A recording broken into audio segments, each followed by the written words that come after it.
Attention, you're listening to The Todd Huff Show, America's home for conservative, not bitter talk and education. Be advised, the content of this program has been documented to prevent and even cure liberalism, and listening may cause you to lean to the right.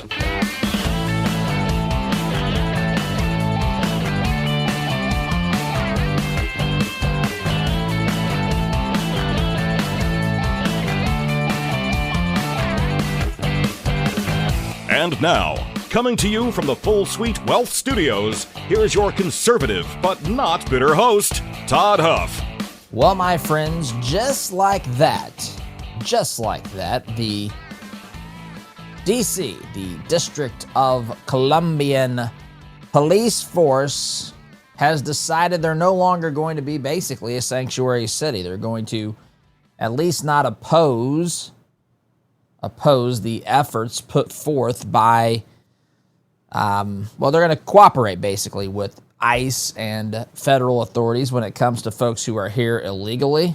The magic of that, the magic of pressure, and folks out there saying that Trump doesn't know how to negotiate himself out of a wet paper bag as Putin was flying into Canada. I saw those protesters. You might know that Putin and Trump are going to be meeting here.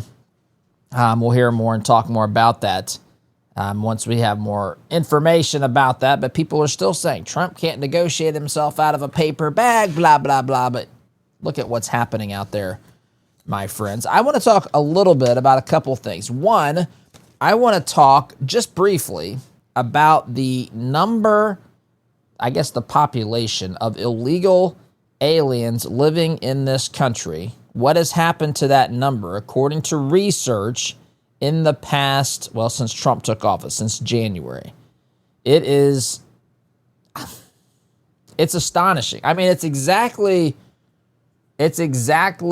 what we would expect, but I think that the number is even bigger than what we would have expected. So we've got that out there that I want to talk about. Gavin Newsom held a press conference yesterday. Governor Pritzker, by the way, they're both jockeying for being the front runner for the Democratic nominee for president of the United States. And they're out there trying to pretend to be tough guys.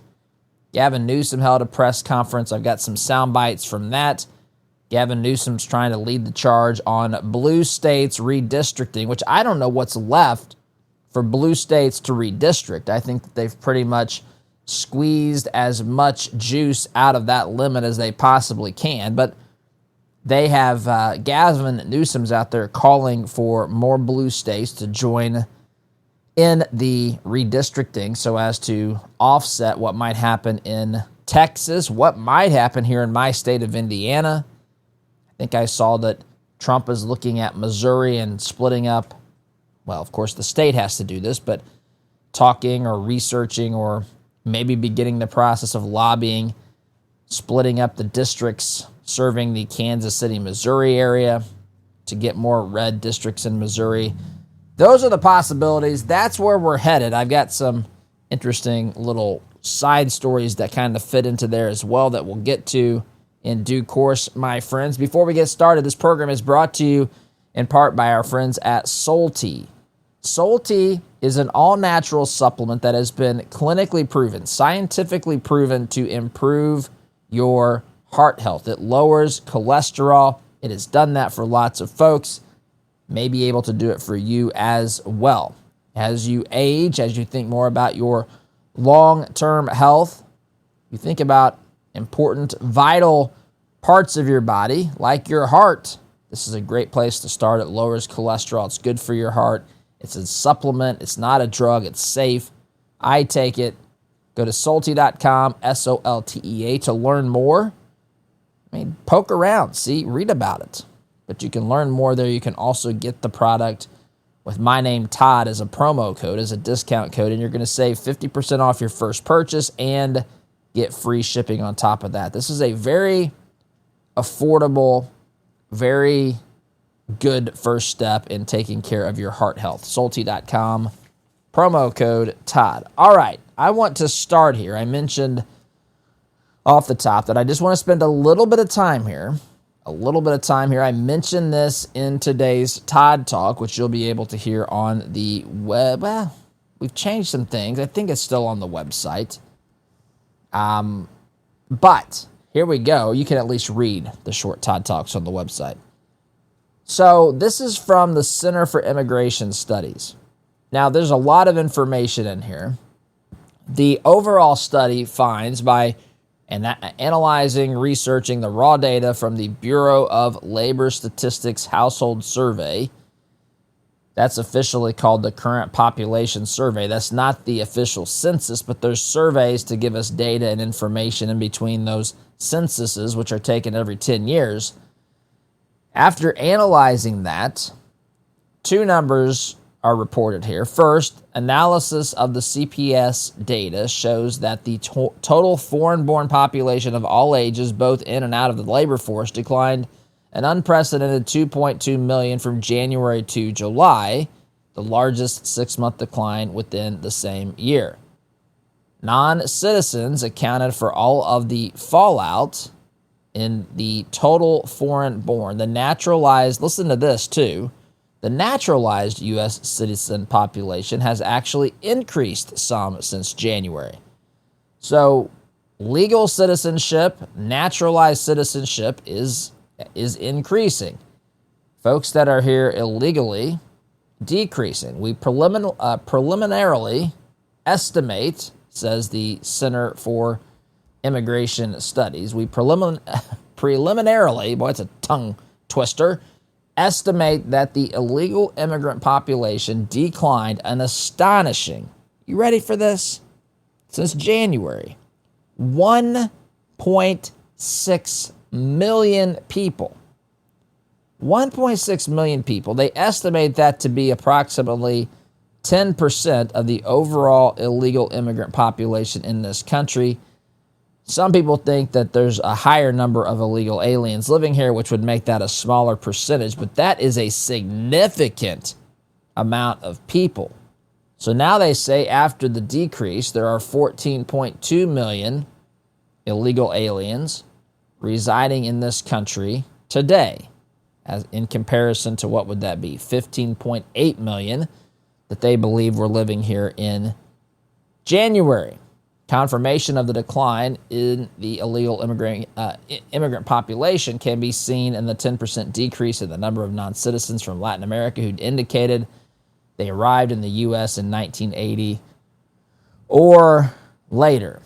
So results matter. That's the subject of today's Todd Talk, was when did we as a people, I know you as an individual don't think like this, but when did we as Americans decide that this level, not the success that we've had since January, but the mess that we had prior to January, when did we come to agree that it was acceptable for our government to be this pathetic at solving problems? Or if you want to take even the more cynical view, when did it become acceptable to believe, to be okay with the government creating these problems? I mean, there are excuses a mile long as to why the government couldn't do anything. We were told that we could never even secure the border. I go back to 2016 when Trump was saying, build that wall, and people scoffed and mocked and made fun of and ridiculed and everything else. That's not going to stop anybody. People will climb over walls. Meanwhile, every day, every single one of us uses walls. It is remarkable to me. I used to say on this program when Trump was saying build that wall and people said walls don't work, I used to go down to the studio when it was in our old home studio, and I would start the program by saying it's a miraculous thing. I'm down here in the studio. The walls worked again last night. They held up the structure of this home.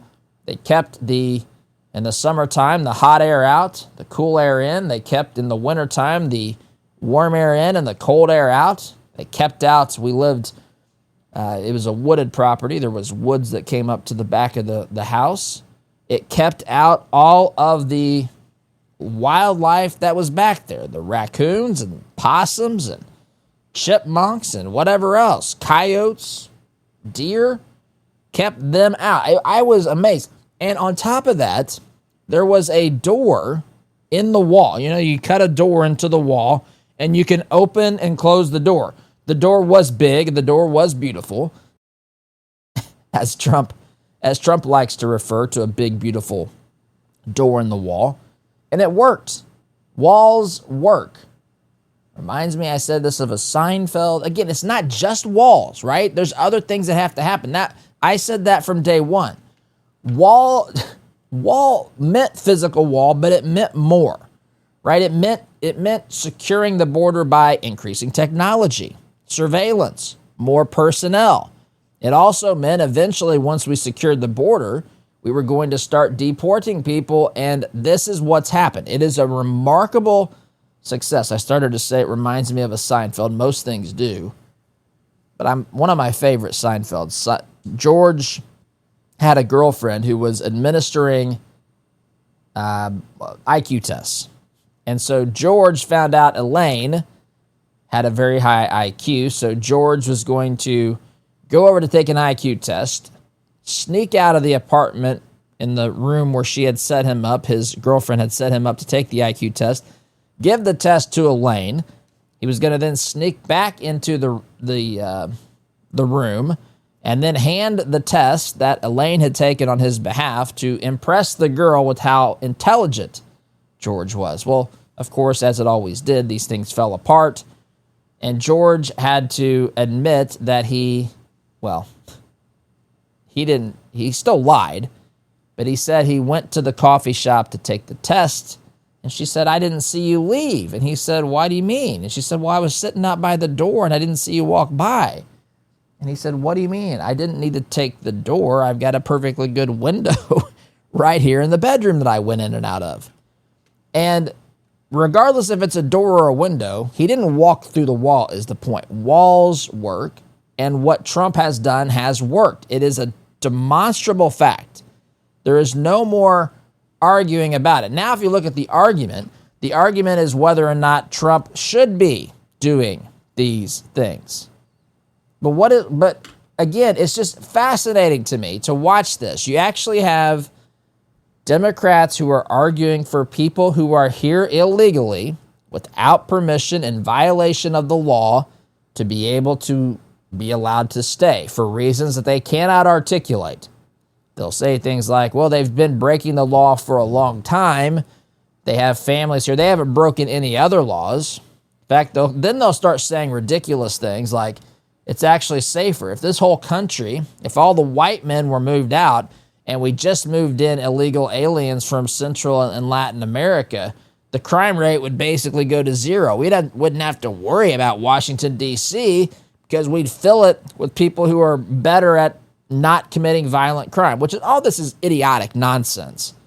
This is not rooted at all in reality. I don't care what they say. And the results speak for themselves. Now, shifting gears a little bit here, let's talk about where I want to move past the illegal immigration, the illegal immigrant number, which I wanted to share with you off the top. I want to kind of pick up a little bit because I want to talk about Newsom here. I want to talk about the campaign is already beginning. The midterm campaign is already beginning. And, of course, people are jockeying to be the Democrat nominee and eventually the Republican nominee for president of the United States, in spite of what Newsom says. Newsom says if we don't get Trump under control, he's running for a third term. Trump is not going to be running for a third term. But anyway, be that as it may. Let's talk a little bit about what's happening in Washington, D.C., because I alluded to it off the top as well. Before I do that, though, my friends, let me just remind you that if your business is looking to have logoed products, and this could be anything from polos, hats, trade show materials, promotional products, premium items, something with your logo on them, something with your message on them, we are here to help you at Red, White, and Brand. RedWhiteandBrand.com. In fact, I'll give you a couple of things that we've recently helped folks with.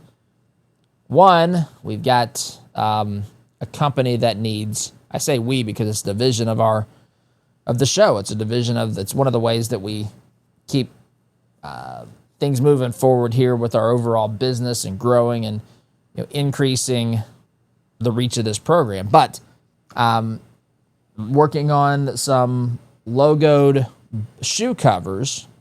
These are actually really nice for a company. These are the things that a service technician would put on his feet to make sure he doesn't dirty the carpets and the floors in the home that he's working on.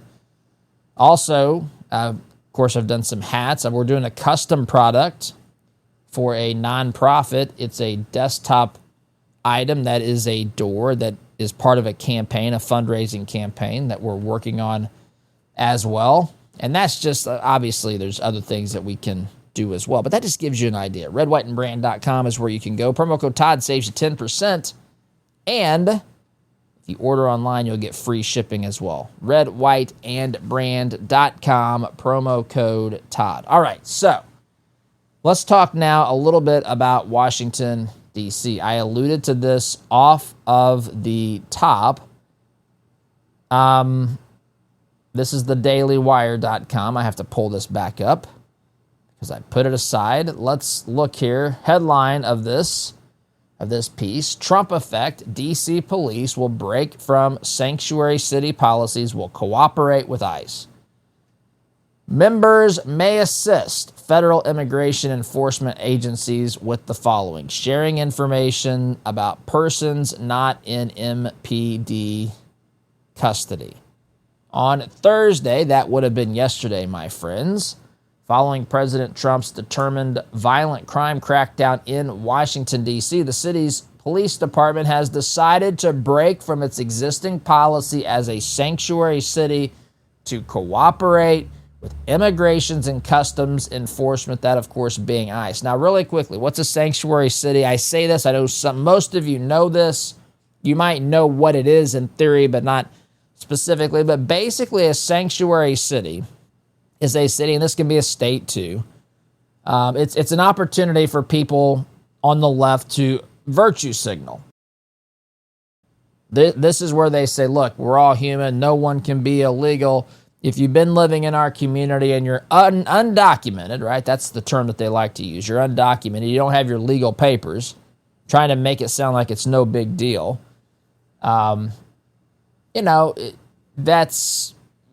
You can be in their community and they're not going to cooperate with federal authorities when it comes to identifying you or deporting you. So now, by the law, they cannot interfere with, say, ICE doing a raid or whatever they're doing to enforce the law, but they don't have to cooperate. And it's so ridiculous. It's not just that these cities say, look, you can do whatever you want. Don't ask us to give you the manpower and the tax dollars to go on these raids. That I can see, okay, I can understand that. That might not be a priority for law enforcement in the city. I'm not saying I agree, don't misunderstand, but at least I can see that logic. Hey, look, we've got other problems. We can't devote manpower to this. We're not going to get in your way, but hey, you do what you got to do. We're working on these other things, right?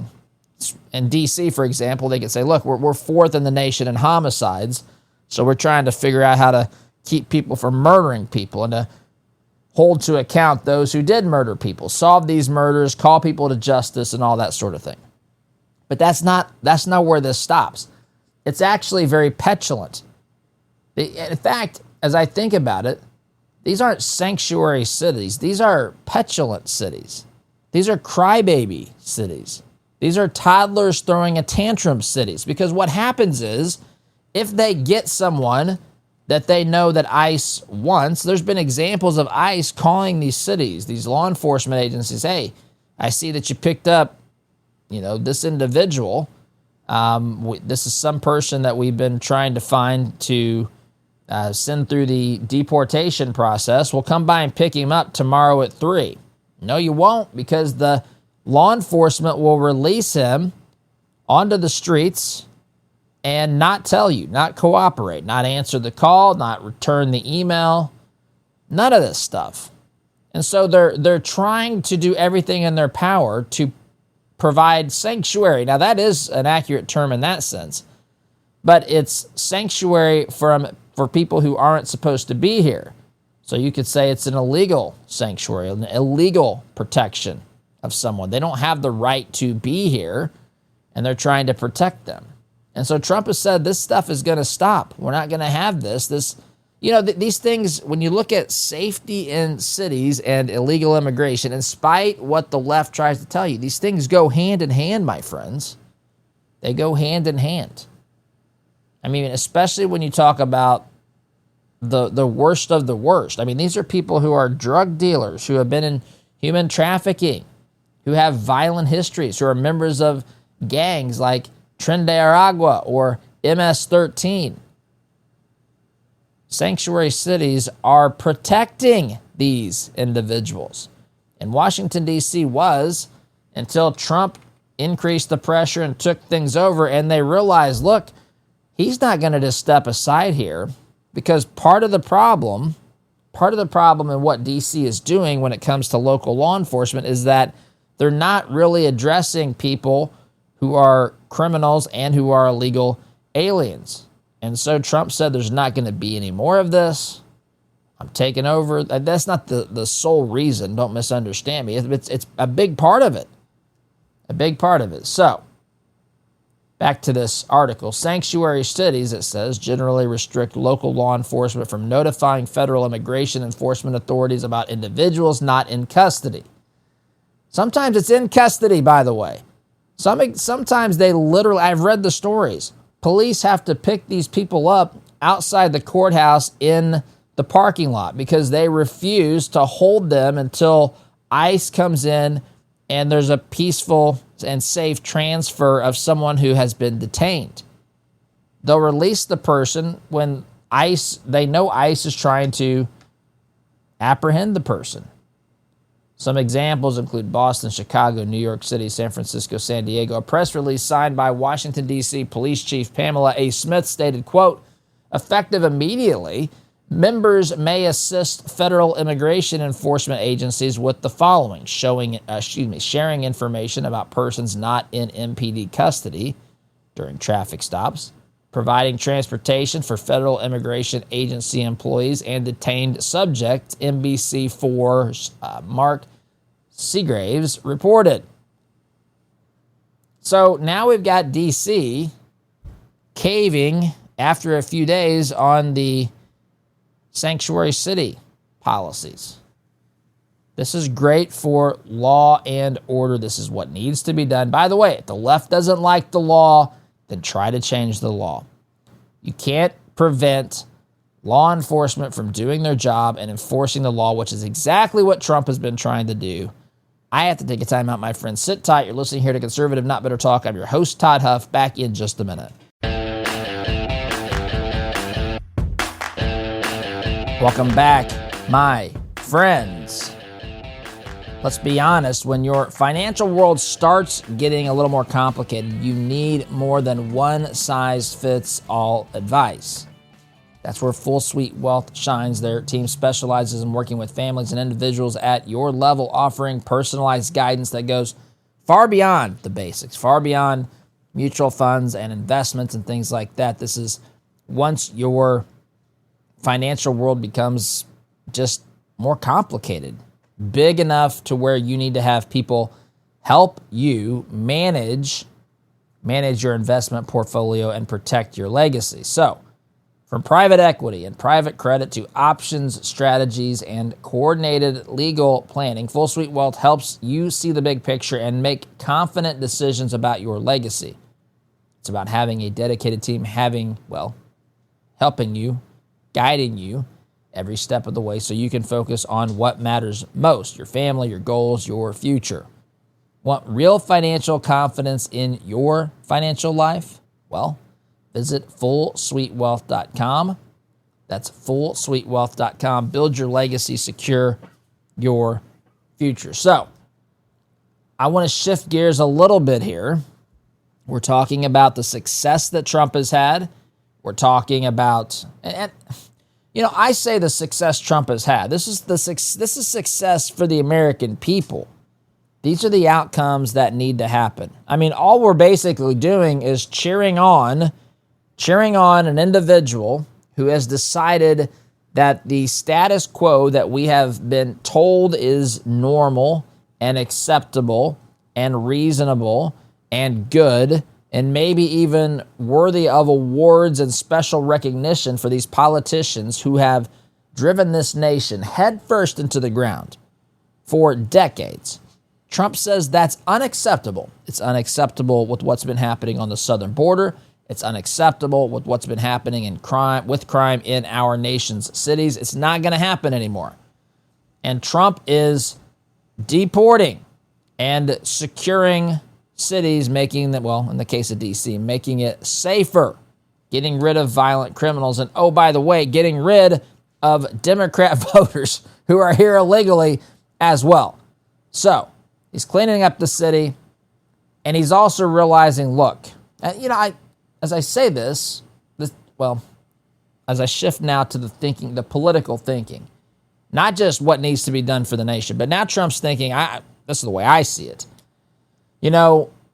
Trump realizes he's not going to be on the ballot, right? He's not going to be on the ballot. I don't care what Gavin Newsom says. I don't care what the media says. I don't care what the Democrats say. This is all scare tactics. It's all just to fit into the narrative with Trump being a dictator, right? A fascist king or whatever it is that they want to call him, even if it's contradictory terms, just whatever they can say that sticks, that makes him look like the most dangerous person ever in the history of the world to be leading a country. Trump realizes that while there are some contenders for people, and he'll say good things about them, J.D. Vance, Marco Rubio, who knows? Someone like Vivek Ramaswamy. That name's not been coming up in a while. But, you start looking at some of these, there are people that could step in. And I've been impressed with Marco Rubio. I'm still, open to J.D. Vance, whatever. It doesn't really matter necessarily at this point to me.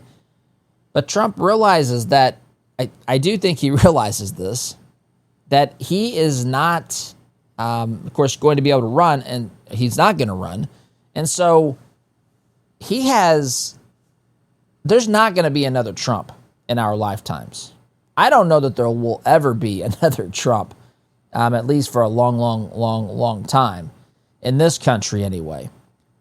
I've said to my wife, I've said to some friends in conversation, I've probably mentioned it on this program, I enjoy this while it lasts. Enjoy it. I think that a lot of people are taking note. I think Marco Rubio has taken note. I think J.D. Vance takes note, but he's got a little bit different personality as far as just like dropping the hammer like Trump does. Not a lot of people can do this. I was talking with a friend last night about this. We're not going to see this again.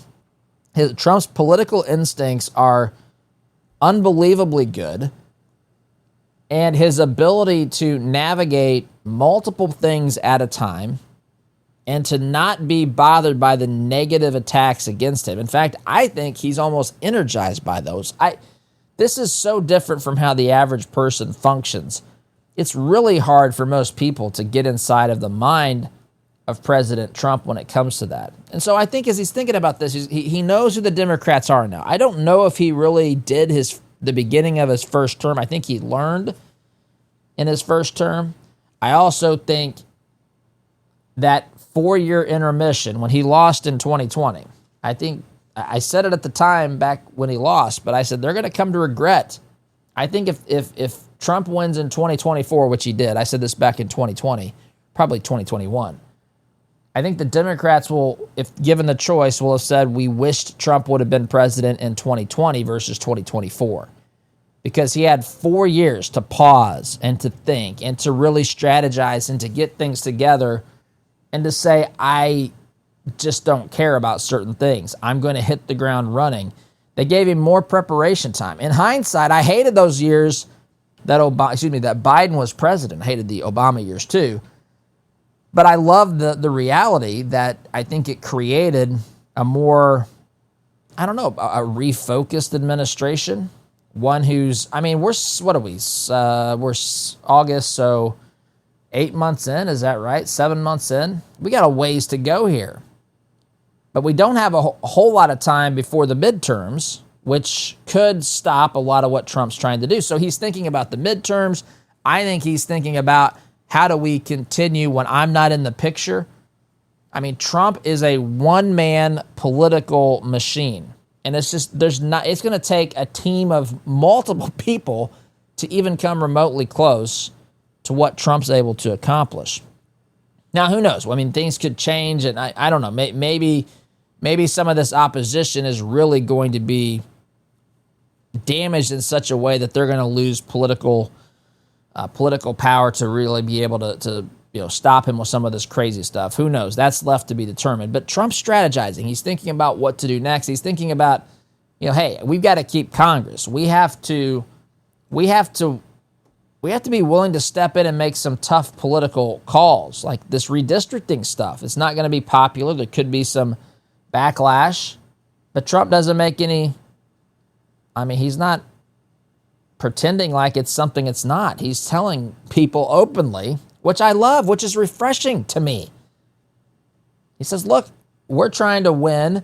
We're trying to make sure that we have a Republican majority through this, the second half of my administration. And so we're going to look at redistricting. The Democrats have done it everywhere. Gavin Newsom's out there saying more blue states should step up and do this. But this is Trump's perspective as he's looking forward. He's trying to create scenarios that give Republicans a better statistical chance at winning elections, maintaining power, to prevent this nation from heading back in the same radically extreme direction that it was heading all of these other years. Now, all of that being said, you've got two guys on the other side, at least two. There's going to be others that stand up as well. But I think there's two main voices on the other side that are jockeying for the Democrat nomination for President of the United States. Gavin Newsom from the People's Republic of California and J.D. Pritzker from the People's Republic of Illinois. So they're both out there doing their things, but Newsom calls this press conference. He calls a press conference to respond to Trump. At this press conference, he calls on other blue states to stand up to Trump, to redistrict, to try to get as many Democrat seats as possible to offset what is maybe inevitable in the state of Texas. Right? So Texas is going to be looking to have a special session to do this, and it looks like that very well may be what happens. There might be multiple more Republican districts in Texas in the 2026 election because of this redistricting. So Newsom says, hey, you have forced us, President Trump. I've gone through this. He knows that this is almost like a third rail in politics. He knows that redistricting, there could be political ramifications for this. He knows that people may not like the idea that you're redrawing districts to keep Democrats in power, or in the case of Texas, Republicans in power. And some constituents, some voters may not like that. Others may love it. But Newsom's trying to blame it on Trump. We're doing it because Trump made us. In fact, the name of the movement is, I don't know, I'd have to read it to you, but it basically insinuates or even straight out states that this is done in retaliation or in response to what Trump is doing. So Newsom's up there. He has a press conference. A lot of journalists show up, not many people in the audience. In fact, people took pictures and said that there's more journalists there than members in attendance. So that's where I want to leave you. I'm out of time here this segment. We'll pick it up on the other side of the break. Maybe play a soundbite or two to give you a flavor, but I've got to take a break. Sit tight, my friends. Back in just a minute. Welcome back, my friends. Final segment of the week. I know it's discouraging, but hang in there, my friends. You can go listen to archives of this program at toddhuffshow.com. You can look at some of the Todd Talks there. There's other content, maybe get caught up on some things that you missed, but I understand the feelings, my friends. But let's talk really quickly about something important. That's your money. You worked hard for your money, no matter what the folks on the left say. You worked hard for your money, but is it working hard for what you believe in? At 48 Financial, they specialize in biblically responsible investing. That means they screen out companies that do not align with your faith and your values, and they will help you Create a plan that fits your goals and your purposes based upon what you tell them your priorities are, what matters most to you. So you can go and take an assessment to see how your current investments, what you are invested in right now, how those investments align against your values. Now, what do I mean by that? I mean, what are they supporting? What are they doing? Are they supporting abortion? Are they supporting the trans agenda? Are they supporting things that run contrary to your beliefs? Or are they in alignment? That could be the possibility as well, my friends. That would be a good thing. All you have to do to take that assessment, it's easy. I've taken it. You can too. 48financial.com/Todd is the website. 48financial.com/Todd. 48 Financial, helping you align your money with your mission.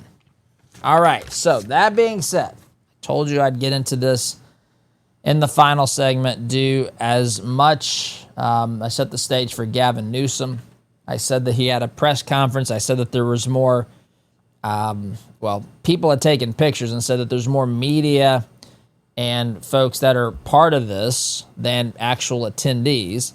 By the way, this is called, what is the name of this stupid thing? It's on the pictures of, if you see the press conference, you can see the podium.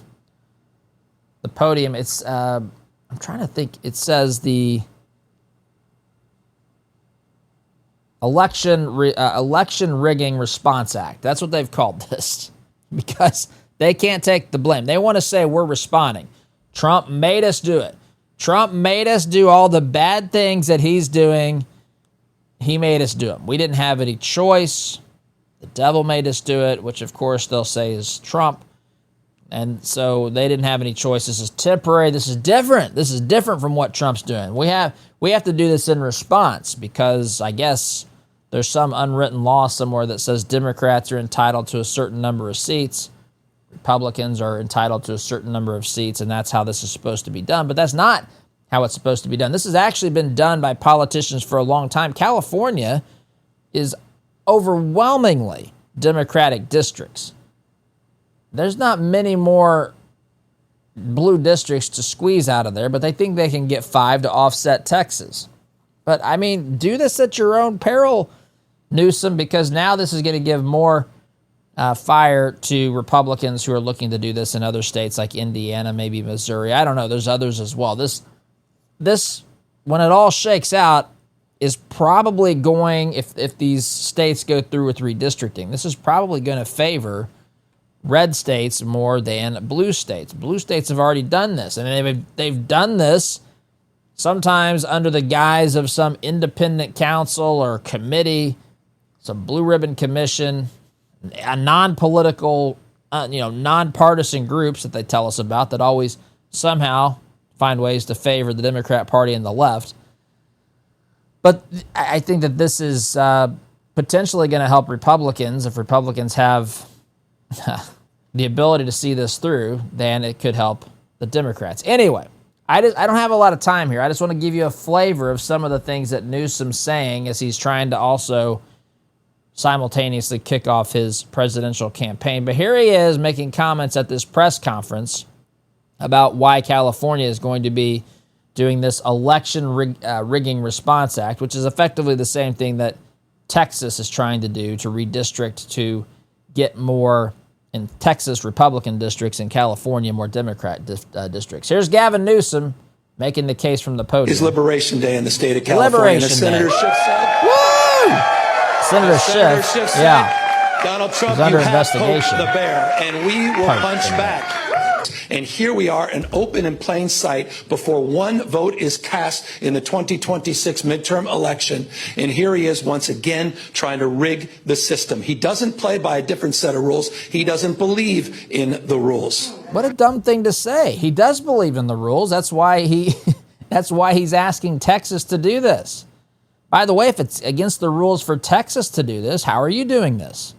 If it's against the rules for Texas to do this now, how's it against the rules for you to do this in the past, for the state of Illinois to do this egregiously in the past? Again, they are piggybacking speaking to off of a narrative and speaking to a bunch of people that hate Trump and that are committed to the Democrat agenda so much that they don't even care. They don't think about any of the context. They don't think about this as rational people. If it's okay for Trump to do it, if it's okay for Democrats to do it, why isn't it okay for Trump to do it? By the way, perhaps the best part, I don't have any time left. I'm running out of time here. But perhaps the most intriguing part of this entire thing to me, I saw reports, I can't confirm them, I want to believe this, that during this speech, this event that Gavin Newsom was running, Trump, the administration, sent ICE. And the ICE was arresting people who are in this country illegally who were outside of the event. So, checkmate, I guess, Gavin. Gotta go, friends. Have a good weekend. SDG.